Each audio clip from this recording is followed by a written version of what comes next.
Running? আচ্ছা ঠিক আছে, তুমি কালকের মধ্যে এগুলো সব ক্লিয়ার করে নেও, হ্যাঁ দিয়া ক্লিয়ার করে নেও। আচ্ছা আচ্ছা, তাহলে যেটা বলতেছিলাম সেটা হলো কি, কোনটাতে কোন কথায় ছিলাম?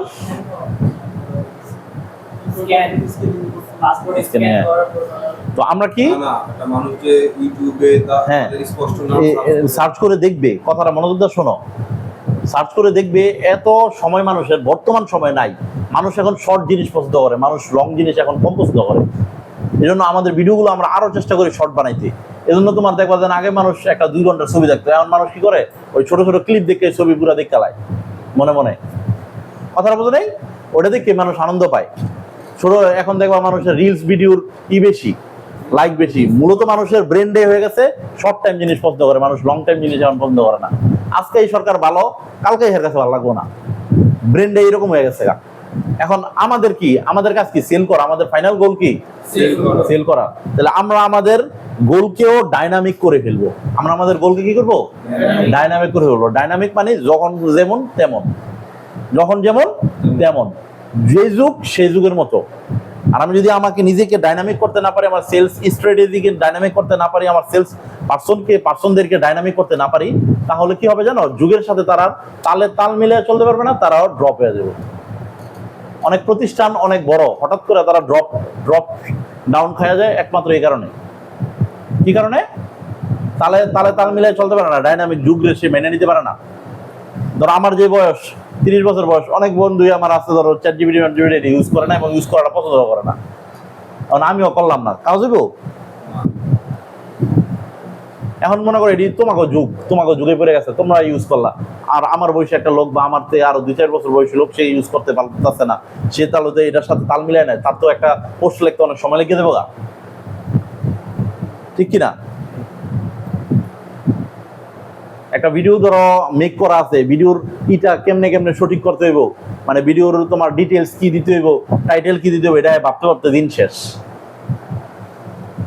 যখনই আমরা দেখছি এটা আছে, আমরা টুকটাক লেখা দেয় এই তুমি এটা একটা হুকি টাইটেল বানাই দাও, ক্যাচি টাইটেল বানাই দাও, ঠিক আছে, সুন্দরভাবে ডিটেলটাতে এটা অ্যাড করে দাও, এই 2-3টা পয়েন্ট অ্যাড করে দাও, ওই সুন্দরভাবে বানাই দেয়। ও আচ্ছা এটা দিছো, এটা হয় নাকি, এটার ভিতরে এটা যোগ করে দাও, এটা বাদ দিয়ে দাও, ওকে ফাইন, দিয়ে দিল। বোঝো নাই?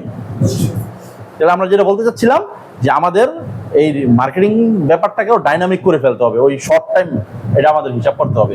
মানুষকে চিনাইতে হইব জোর করে, দায়িত্ব ধরে তারা বলে চিনাইতে হইব। তোমার কিন্তু সে চিনবো না, সে তোমার সম্পর্কে জানতে আগ্রহী না, জানতে চাইবো না, সে তো অন্য ব্যাপারে জানে, এর বড় ভাই এই ব্যাপারে জানে, এর বড় ভাইয়ের উপরে সে ডিপেন্ডেন্ট। মনে করো একজন আসছে, সে পুলিশ ক্লিয়ারেন্স কইরা সে এখনো হয়তো বা ভিসা প্রসিং এ দেয় নাই, সে তার চাচার এই চিনে বা মামার এই চিনে, ওই সে মামার উপরে ডিপেন্ডেন্ট। এখন মামার উপরে ডিপেন্ডেন্সিটা বাদ দিয়ে আনাইয়া তোমার উপরে আনানো, যে মামায় তো আছে ধরেন মদনগঞ্জ, সে আবার আরেক এজেন্সিরে দিব ঢাকার, তার চাইতে বরং আপনি আমাদের থেকে দেন, আমরা তো করতেছি। এই যে ভাই দেখেন আমাদের এই ইউটিউবের চ্যানেলে আমাদের এইগুলা দেখেন, রিভিউগুলো দেখেন, হ্যাঁ আমাদের এই যে এই রিভিউগুলো দেখেন, এই যে দেখেন আমরা এই করছি, আমরা যে টেকনিক্যালি রিভিউগুলো নিয়ে নিলাম, তাহলে আমাদের এটা কি কাজ হলো? তোমরা যদি না দেখো, আমি 1 লাখ কজনে দাম, তোমরা সারাদিনে যদি সবাই, আমি যদি ধরো দিনে 5টা দেখাই, আর তোমরা সারাদিনে যদি সবাই 1টা করে দেখো, তাও তো সংখ্যায় বেশি, ঠিক কিনা? এখন তোমরা কি এটা করতেছো?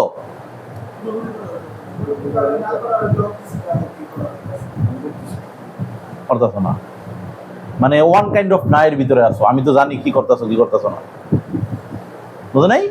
তোমরা যতই গজেন কিছুটা করতেছো, কিছুই তেমন করতেছো না, তোমাদের এই ব্যাপারে কোনো আগ্রহই নাই। এখন আজকের পর্যন্ত আগ্রহ নাই, কালকে থেকে কি আগ্রহ থাকবো না? ইনশাআল্লাহ চেষ্টা করব। হ্যাঁ, কালকে থেকে কিন্তু এই আগ্রহটা থাকতে হবে। এখন এই পর্যন্ত আমি ধরো তোমাদের আজকের এই যে 9টা 33 পর্যন্ত, 4 অক্টোবরের, এখন 9টা 33 বাজে, 9টা 33 পর্যন্ত তোমাদের এই ব্যাপারগুলো এত ডিপ থিঙ্কিং করো নাই তোমরা। এখন থেকে তো তোমাকে ডিপ থিঙ্কটা মাথায় ঢুকাই দিলাম, তো এরপরে যদি না করো তাহলে অ্যাপ্লাই করলা না, এই ক্লাসের কোনো কাজ হলো না তোমার। কথাটা বুঝছো? তো এই জন্য তাহলে কি করতে হবে, তারা হাতদা ধরে দেখা দেবো, ও ভাই যে আপনি এটা দেন, আমি একটু ওই যে আপনার ওয়াইফাই দিয়ে দিচ্ছি, ওয়াইফাইটা যা দিতে হবে, আমি এই পর্যন্ত কোনোদিনও মিস করি নাই।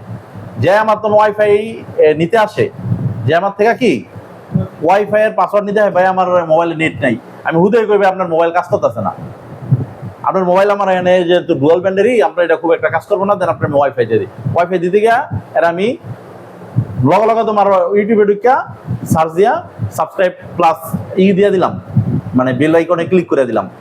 তোমার ঢুকিয়া এই ফেসবুকে ঢুকিয়া ফেসবুকে তোমার like comments share follow plus তোমার ফলোটা দিয়ে দেই ফেভারিটে। ফলোটা আবার প্রত্যেকটা স্টেপ ঢুকিয়া ফেভারিটে দিয়ে দিই। তোমার এখানে লাইভ আছে, পোস্ট আছে, হ্যাঁ, তারপরে তোমার আরো যা যা আছে সব ফেভারিটে দিয়ে দিলাম।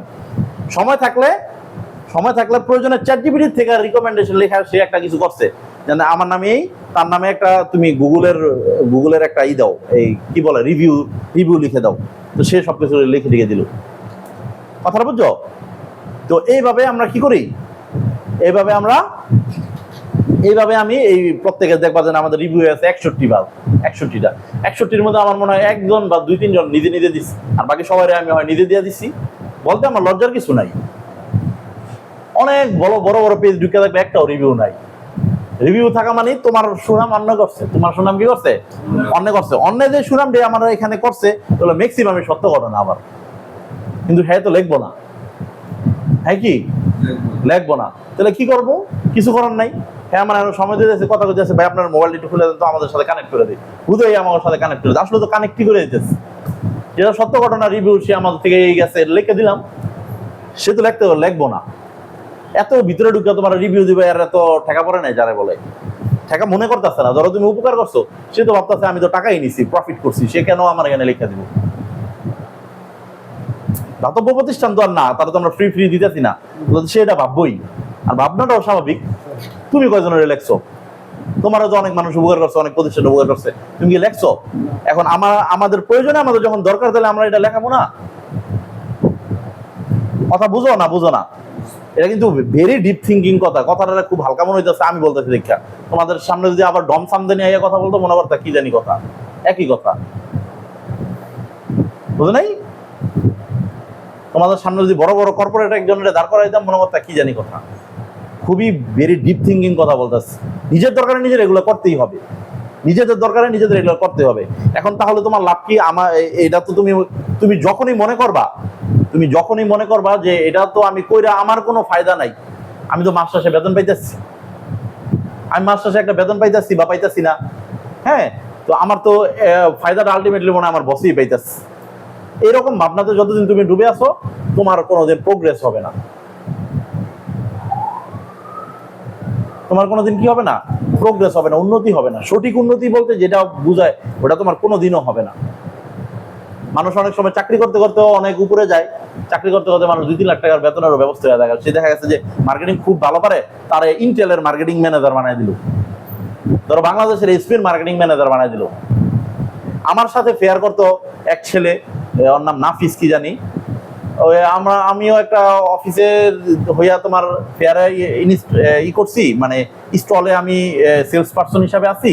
ওই ছেলেও আছে, ওই ছেলে বর্তমানে একটা বড় পজিশনে আছে এইচপি, মানে এইচপি তো বাংলাদেশে যারা আনে এটার তো একটা ডিস্ট্রিবিউটর আছে, তার মানে সে ওইভাবে কাজ করে গেছে, বুঝছো না?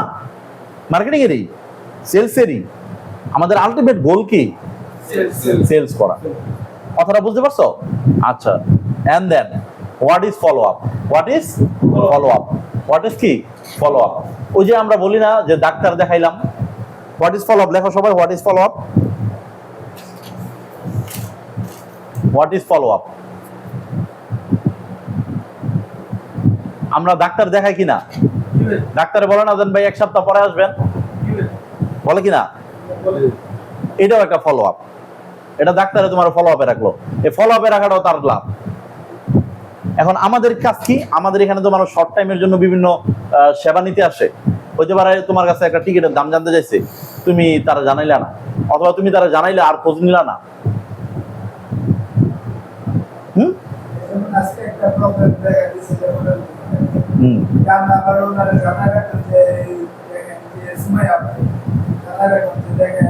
এটাও একটা ফলো আপ। মানুষ মানে যারা ক্রেতা, মানে যে পারচেজ করে, সে আসলে ফলো আপ জিনিসটা অনেক পছন্দ করে। যেমন ধরো হোসেন ভাই আমাদের থেকে একটা টিকিট পারচেজ করছে, হোসেন বলতো যে আমাদের এখানে যে আসে হোসেন ভাই, যে আমাদের প্রতি ওই ইসের উপস্থাপনা করছিল আমাদের। হ্যাঁ, তো এই হোসেন ভাই তোমার একটা টিকিট করছে আমাদের কাছে সিঙ্গাপুর টু কোথায়, লন্ডন, লন্ডন টু সিঙ্গাপুর। এটার যেমন দায়িত্ব দেওয়া হয়েছে আতাউর রহমান সাহেবকে। আতাউর রহমান সাহেব কিন্তু তাকে ফলো আপ করছে, ফজরক্তও ফোন দিয়েছে, তো সে কিন্তু এসে বলছে যে আপনার এই সেলস পার্সনটা ভালো, আমার সে ফোন দিছিল যে আমি করছি কিনা বা কি অবস্থা। অথচ ওর মধ্যে ধরো হ্যালো আমার সেল ক্লোজ হয়ে গেছে, ফাইনাল সেল করে তার থেকে টাকা পয়সা নেওয়া হয়ে গেছে। কিন্তু এই যে ফলো আপে রাখছে, এটা একটা মানুষের অন্তরে তাদের ব্যাপারে একটা ভালো থিঙ্কিং তারা এখানে জন্ম দেয়, যে তারা মনে হয় আমি গর্তে পড়ে যেতে নিল তারা টান্দা উড়াইব। তুমি কারে ভালোবাসবা যে তুমি গর্তে পড়ে, তুমি ধরো আমাকে যে গর্তে পড়ে যেতে নিলে টান্দা উড়াইবো, আমি হ্যারে ভালোবাসবো না, যে আমি গর্তে পড়েছি সে আমার দেখতেও দেখবো না, হ্যারে ভালোবাসবো। তাহলে আমাদের সেলস পার্সনদের এমন হতে হবে যে মানুষ যাতে করে মনে করে যে আমি যদি ওই যে ক্রেতা যেন মনে করে যে আমি বিপদে পড়লে সে আমাকে হেল্প করবে। এই কথাটা লেখো, ক্রেতা যেন মনে করে আমি বিপদে পড়লে সে আমাকে সাহায্য করবে, আমাকে বিপদে ফেলে সে শান্তিতে থাকতে পারবে না।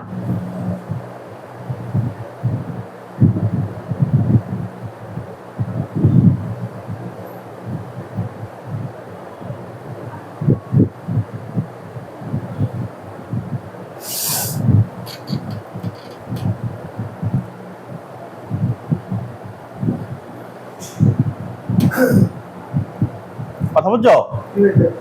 এবার দেখো যেমন ধরো আমরা আপাতত এই রিপন তালুকদার নামে একজনের আমরা টিকিট করছি। তোমরা সবাই জানো আজকে আমি আসছি কটা বাজে, 4টা-5টা বাজে। অসুস্থতার একটা অন্যতম কারণ হলো এই রিপন তালুকদারের জন্য জেগে থাকা।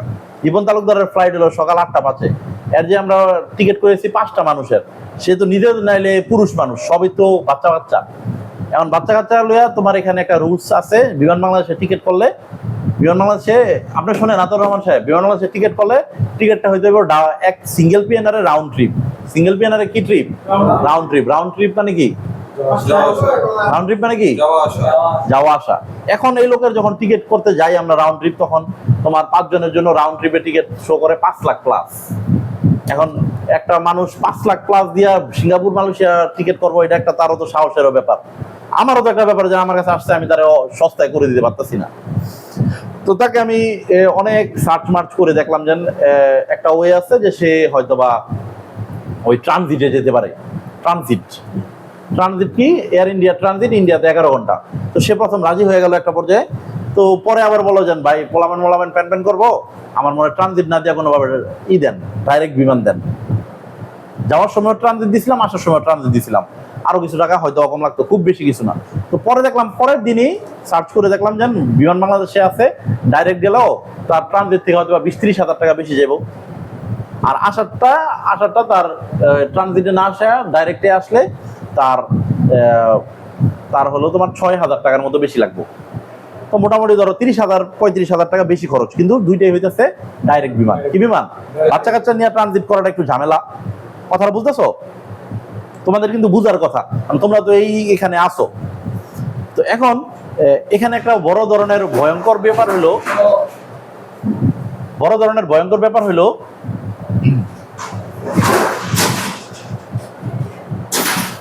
ট্রানজিট করলেও, হ্যাঁ, বড় ধরনের ভয়ঙ্কর ব্যাপার কি এই যে চাও, বড় ধরনের ভয়ঙ্কর ব্যাপার হলো বিমান বাংলাদেশ এবং বাতিক, এই দুটোটাতে নিয়ম এবং নিয়মগুলো আমাদেরকে বাই মেইলে বারবার জানায় দেওয়া হয়েছে যে এখানে অবশ্যই সিঙ্গেল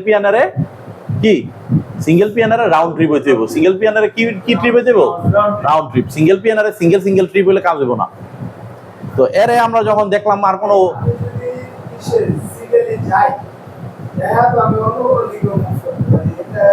এটা এখন তারা বুঝবো না, কারণ এগুলো এই লোক তোমার বাংলাদেশিরা এখানে কাজ করতে দেয়, এরা ফিরে না, মানে ব্যাক করে না। এই সমস্যার কারণে তো এটা নিয়ম করছে, কথা বুঝো নাই? এখন না, অনেকটাই তাই। তো এখন সিঙ্গেল পিএনআর রাউন্ড ট্রিপ এটা কি করা যায়? তো আর কোনোভাবে আর পাইতেছি না। তো তারা বললাম যে ভাই আমি আপনার এটা করে দিতে পারি, তো আপনার ইমিগ্রেশনের বুঝাইতে হইব যে ভাই আমি ফ্যামিলি নিয়ে যেতেছি, আমি কি ওখানে থেকে যাবো? ঠিক আছে, এটা আপনি যত সুন্দরভাবে বুঝাইতে পারেন।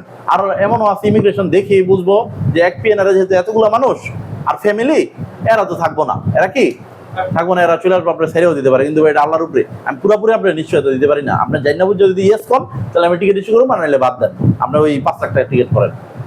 তো সেগুলো দেন ভাই, আসলেই তো তা আমি মোটামুটি 2,30,000 টাকা টিকিট পাইতেছি যাওয়া আসার ডাইরেক্ট বিমানই, আর নাইলে আমার এই 5 লাখ টাকা লাগতেছে, 5 লাখের উপরে লাগতেছে। আপনি করে দেন, দেখা যাক কি হয়। তো আমিও করে দিছি। এখন যতই করে দিছি, এই লোকটা বিপদে পড়লে কিন্তু মানুষ অনেক কথা কমিটমেন্ট শুধু ভুলে যায়, এরপর আবার তার কমিটমেন্ট গুলো লিখিত এগুলো স্মরণ করা দিতে হয়। তো যেহেতু এই লোকের আমরা টিকিট এভাবে করে দিচ্ছি, আমরা এই জন্য মোটামুটি একটু সজাগ থাকলাম। ফোনটা দেখলাম যে চার্জ আছে কিনা, চার্জ দিয়ে ফোনটার কাছাকাছি রাখলাম, যাতে করে ফোন দিলে একটা ইনস্ট্যান্ট কোনো না কোনো সমাধান দিতে পারি। রিফান্ডের প্রয়োজন হইতে পারে, অন্য নতুন টিকিট করে দেওয়া হইতে পারে, প্রয়োজন হইতে পারে নাকি। তো এই জন্য তোমার মোটামুটি জাগ্রত রইলাম। সে যখন আমার 7টা বাজে ফোন দিল, আমি মোটামুটি ভয় পেয়ে গেলাম, তাই আমার মনে হয় বিপদেই পড়ে গেছে। তো ফোন দেখা গেলো যে বিয়ে যা কাজ হয়ে গেছে, আমাকে দিত না হয়তো বা, কিন্তু ফ্যামিলি দিয়ে দাও, এরকম আমাকে দিয়ে দিচ্ছি, আলহামদুলিল্লাহ, সমস্যা নেই। তো আমিও মোটামুটি শান্তি। কিন্তু যে জায়গা রয়েছি কি কারণে? ফলো আপের জন্য। কি কারণে? ফলো আপের জন্য, যেন আমার ক্লায়েন্ট ঠিক আছে কিনা, আমার ক্লায়েন্ট ঠিক থাকলো কিনা। কথা বুঝতে পারছো? আমার ক্লায়েন্ট ঠিক আছে কিনা, আমার ক্লায়েন্ট ঠিক থাকলো কিনা, তার কোনো সমস্যা হইলো কিনা, সে কোনো বিপদে পড়লো কিনা, সে কি গর্তে পড়ে গেল কিনা। কথা বুঝছো না? বোঝো নাই? এখন আমি এই ফলো আপটা যখন তাকে করলাম এবং সে ফোন দিয়ে আমাকে সাথে সাথে পাইলো, তার মনের ব্যাপারটা কি হবে? পজিটিভিটি তার কতটা বাইরে যাবো। এই যেমন ধরো অলি ভাই নামে একজন লোক, রসুনিয়া বাড়ি কই রসুনিয়া, অন্য একজন পরিচয় করেছে, এরপর থেকে সে আর অন্য জায়গা থেকে টিকিট করে না। ইভেন এবার যাওয়ার সময় সে 40,000 টাকার টিকিট পাইছে, তোমার 40,000 টাকা দামের টিকিট পাইছে সে মালয়েশিয়াতে, তবুও সে 60,000 টাকা দাম মতন টিকিট করছে। ভাই আপনার থেকে টিকিট করবো, মানে 20,000 টাকা জানি না বুঝছো, তোমার যখন ভালো জানবো টাকাই তো ডালবো মানুষ। তোমার যখন তোমার প্রতি পুরোপুরি আস্থা থাকবো যে তুমি তাকে বিপদে পড়লে হেল্প করো, তখন তোমার সে 20,000 টাকা দিতেও সে কুণ্ঠিত বোধ করবো না। সে পুরা জানি না বুঝছে, সে 20,000 টাকা বেশি দিয়ে দেবো। আমাদের কাছে আর এর নিচে কোনো টিকিট নাই, সে অন্য জায়গায় পাইছে, সে করে নাই কেন? তাকে ভালো লাগে না, আমার ভালো লাগছে। কথাটা বুঝছো না? বোঝো নাই? তো এই জন্য মানুষের বিপদে সাহায্য করবা, মানে ক্রেতার বিপদে তুমি সাহায্যকারী হইবা, এই ধরনের মন মানসিকতা তোমার আছে, এটা যেন ক্রেতা বুঝতে পারে। এখন তোমরা এ পর্যন্ত হয়তো বা এইভাবে করো নাই, এভাবে ভাবো নাই, দেখলো রাস্তায় ক্রেতাটা সালাম দাও নাই, জিগাও নাই ভাই ভালো আছেন কিনা। এখন কালকে থেকে কি এটা হইব? কালকে থেকে এটা কি হইব? পরিবর্তন হইব? কালকে থেকে তোমরা তো আর এই আজকের মতো তো থাকবে না, প্রোগ্রেসটা হবে কিনা? আচ্ছা, এরপরে নেক্সট কথাতে আমরা চলে যাই, সেটা হলো আমাদের, এটা হলো ফলো আপ। এটা হলো হোসেন ভাই, এটাও শুনাইলাম, এটাও একটা ফলো আপ। কথা বুঝছো? আর আমি ওর লোকের সময় দিচ্ছি, বাইরে দাঁড়াইতে বলো, আমি বলছি দাঁড়াইতে কি কাজে আসছিল?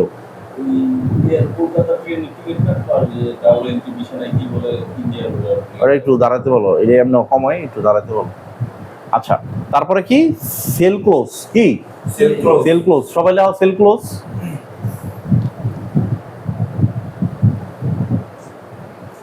তোমরা অনেক সময় ফুটবল খেলা দেখছো না? ফুটবল খেলা তো দেখছো, একবারে বলটা গোল হওয়ার মতো, কিন্তু গোল হয় নাই। দেখছো না? দেও নাই। এখন যেটা মনে করে একবারে বার পোস্টে লাগিয়েও ফিরত আসছে, গোল কি গোল বক্সে আর ঢোকে নাই। এখন এটা কি খাতার ভিতরে এক কাউন্ট হইব? গোল হিসাবে এক কাউন্ট হইব না? হইব না? হইব না। গোল হিসাবে এক কাউন্ট হইব না। একবারে মনে করো গোল হওয়ার মতো, কোন রকম একটু গোলকির আঙ্গুল লাগিয়া গোলটা ভিতরে আর জালের ভিতরে ঢোকে নাই, নেটের ভিতরে ঢোকে নাই, এটা কি গোল? মানে লেখা উঠবো? এক লেখা উঠবো? উঠবো নি? উঠবো না। তার মানে কি সেলটা আমাদের শুধু স্টার্ট করলে হইব না, মাঝে থাকলে হইব না, শেষ প্রান্তে নিয়ে গেলে হইব না, এটাকে ক্লোজ করতে হইব। কি করতে হইব? ক্লোজ করতে হইব। যেখানে সম্ভাবনাময় সেল, প্রত্যেকটা সেলের ক্লোজ পর্যন্ত তার ফলো আপে রেখে আমাদের এটা সেলটা ক্লোজ করতে হইব। সেলটা কি করতে হইব?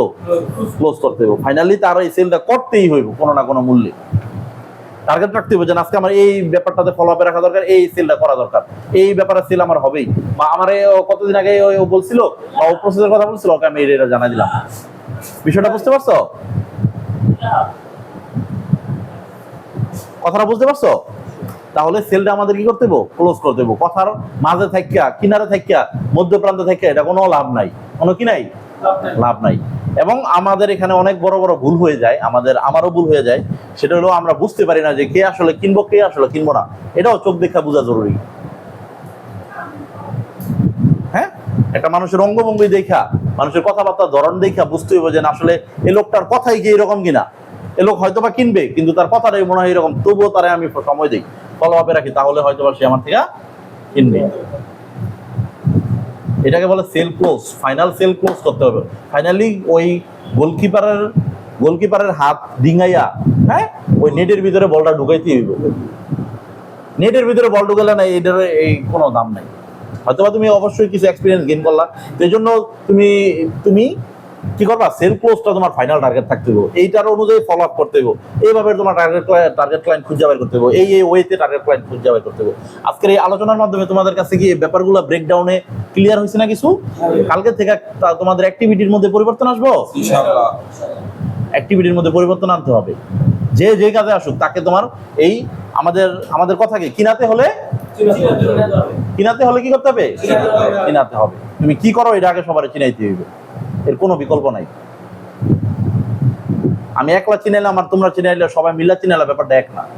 তোমরা যখনই, আমি এই পর্যন্ত ধরো 1000 লোক ধরে নিলাম, আমি 200 লোকের নিজে হাতটা ধরে সাবস্ক্রাইব ফলো এগুলো করে দিচ্ছি। কারণ তোমরা যখন একদিনে তোমার কাছে তো মানুষ প্রিন্ট করতে আসে, কোনো প্রিন্ট মানে not a single print, not a single send, মানে ফাইল সেন্ড করলা, স্ক্যানিং সেন্ড, এগুলো যাতে কোনো মোবাইল, কোনো অ্যান্ড্রয়েড সেট, কোনো জিমেল খালি না যায় দেন, তোমরা তোমাদের ইউটিউব চ্যানেল, তোমাদের ফেসবুক পেজকে ফলো করায় দেও নাই।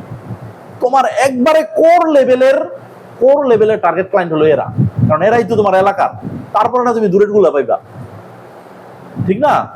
তো তুমি তারে তুমি যদি ফলোটা না করে দাও, তার মোবাইলের কি ইসে আসবো, মানে তার মোবাইলে যখন ফেসবুকটা চালু করবো না, আসবো নি। তুমি সাবস্ক্রাইব, বেল আইকনে ক্লিক বা ভিডিওটিকে দু একটা ভিডিওতে ক্লিক করে দাও নাই, তাহলে কি ফেসবুক অ্যালগরিদম তো তোমার দিব না সামনে? দিব? ফেসবুক কিন্তু একটা অ্যালগরিদম আছে। অ্যালগরিদম মানে কি? একটা জ্যামিতিক ওয়েতে তারা একটা ক্যালকুলেট করে যে কার পোস্টটাকে আমি এই ব্যক্তির পোস্টের সামনে দিব। এখন ধরো একটা পেজে আমি জাস্ট ফলো করছি, আরেকটা পেজে ফলো দিয়ে আবার ফেভারিট দিছি, আরেকটা পেজে ফলো দিয়া কমেন্টস দিছি, আরেকটা পেজে ফলো দিয়ে আবার শেয়ার দিছি কোনো পোস্ট, কোনটা আমার সামনে আসবো? যেটা আমি ফেভারিট দিছি, যেটা এগুলো দিছি, এগুলো আসবো না? তার মানে এগুলো টুকটুক করে ভাই আপনারা আমরা কানেক্ট করে দিলাম, সবসময় আমাদের সাথে থাকবেন, আমরা কি কাজ করে এগুলো জানলেন। আবার সেজন্য সিকিউরিটি হ্যাম্পারিং এ না ভোগে, সেজন্য না মনে করে যে তুমি তার ফেসবুক থেকে বা তার মোবাইলে ঢুকে কিছু করে, এই ধরনের মুডেও কাজ করতে হইব। চোখের সামনে মোবাইল হলে ভাই আমি এই করে দিচ্ছি, শেষ। কথাটা বোঝো নাই? মানে সেজন্য না মনে করে আই রে ওই মনে হয় আমার মোবাইলটা হ্যাক করে লয়ে গেল, বা হ্যাকই করে নিল, তোমার দায়বদ্ধ করলো, এরকম কিছু যেন আমার না হয়, ওইটাও খেয়াল করতে হবে। সবকিছু ভেঙে বলে দিলাম, হ্যাঁ, এটা মনে করে নাই আমার আজও পর্যন্ত কেউ মনে করে নাই। এখন আমার ওইটা আমার না মনে করতে পারে, তোমার ওইটা তোমার মনেও করতে পারে। কথাটা বোঝো নাই? আমি একটা মানুষের মোবাইল চাইলে হ্যাঁ আমার খুলে দিয়ে দিব, তোমার তো দিব না। কথাটা বুঝছো না? এখন এই দেওয়া নেওয়ার তোমার যে দিল না, তোমার ওয়েটটা অনুযায়ী তুমি তোমার তার সামনে কাজ করতে হইব, তোমার ভ্যালু যতটুকু আছে তার সামনে ওইটা অনুযায়ী কাজ করতে হবে। ভাই আমি এই যে এর সামনে লইয়া টেবিলের ভিতরে করে দিলাম, বা আপনি তো খুঁজে পাইতে কষ্ট হইতে পারে, আমি একটু কানেক্টিং করে দিলাম, এতে করে সুবিধা হইব। আমরা যখন তোমার যাই কলকাতা, আমি যখন ফার্স্ট টাইম গেছি একটা হসপিটালে দেখা করতে গেছি, ওই না তোমার দুটো ডেস্কই আছে, খালি হ্যাঁ পেজটা লাইক করে দিতে, লাইক করাই দিবে, আবার লাইক করে বলেও দিলে দিতেছে আপনার পার্সেন্টেজ আছে, কিছু ডিসকাউন্ট আছে যারা আমাদের পেজ লাইক করছে। পেজ লাইক করলে সুবিধা কি? আর একটা আমার এখানে অটো আসতেছে অর্গানিক ওয়েতে, অর্গানিক বোঝো প্রাকৃতিক, আরেকটা হলো বুস্ট করে, যেটা টাকার মাধ্যমে দেওয়া হয়, বোঝো নাই? আনপেইড অর্গানিক ওয়েতে তার একটা আমার এখানে আসতেছে, তার কোনো টাকা লাগতেছে না, এটা ভালো হইতেছে না? এখন আমাদেরও তো এরকম প্রয়োজন আছে, আমরা তো রেগুলার অ্যাড দিতেছি, কিন্তু আমাদের অ্যাডগুলো পৌঁছাইতেছে 3000 লোকের কাছে। এখন যখন তোমাদের কারণে 3000 দুইজন হয়ে দেবো, হ্যাঁ 4000 দুইজন হয়ে দেবো, 5000 6000 ডাবল পৌঁছে গেল গা।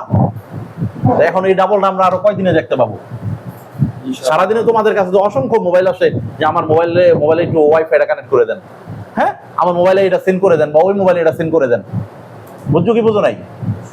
আর সবাই চেষ্টা করবা যার যার পার্সোনাল হোয়াটসঅ্যাপ আছে, পার্সোনাল হোয়াটসঅ্যাপটাকে এটা একটা ভিডিও দেখবা, যেন আমি কিভাবে সবকিছু ঠিক রেখে আমার এই পার্সোনাল হোয়াটসঅ্যাপটাকে বিজনেস হোয়াটসঅ্যাপ বিজনেসটা করতে পারি। হোয়াটসঅ্যাপ বিজনেস করলে সেখানে একটা অটো মেসেজ দেওয়ার ব্যবস্থা থাকে, অটো মেসেজটা সেট করে নিবা, যখন তোমার একটা হাই হ্যালো দিলে অটোমেটিক একটা তার কাছে দাওয়াত গেল, তুমি এই করো, তোমার একটু চিনাই দিলে। বুঝছো না বোঝো নাই? আচ্ছা, তাহলে আমাদের আজকের কিনানো এবং চিনানোর পর্বটা কি কিছু বুঝছো? জি স্যার। Okay fine. এরপরে শেষের কথাটা বলে দেই, এক কথায় তোমরা বুঝবা। আমেল মঞ্জিল ভিসা বলতে যেটা আমরা বুঝি, হ্যাঁ, আমেল মঞ্জিল ভিসা যে বলতে আমরা যেটা বুঝি, আর আমেল আদি ভিসা বলতে যেটা আমরা বুঝি, এই দুটার মধ্যে একটা তোমার বড় পার্থক্য হলো আমেল আদি ভিসা, যেটা আমরা আগের সপ্তাহে কোম্পানি ভিসা সম্পর্কে আলোচনা করলাম, ফ্রি ভিসা সম্পর্কে আলোচনা করলাম, এটার ওকালা হলো তাদের থেকে দেওয়াইতে হয় আমাদের নামে।